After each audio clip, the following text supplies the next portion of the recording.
We're looking at one of the biggest non-nuclear blasts in American history. Well, on one spring day in 1988, a town near Vegas found out.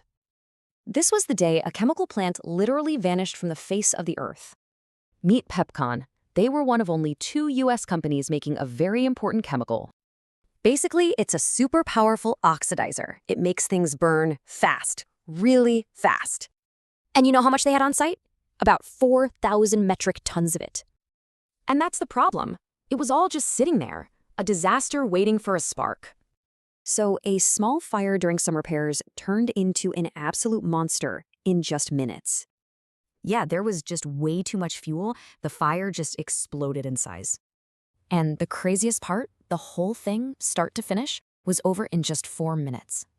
The first big blast, it registered as a 3.0 magnitude earthquake. An earthquake!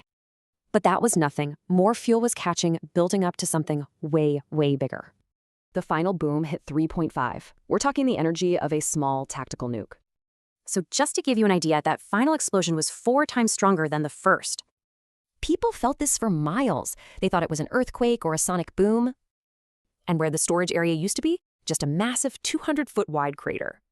The toll, both in human lives and money, was just absolutely devastating. And here's the thing, this should never have happened.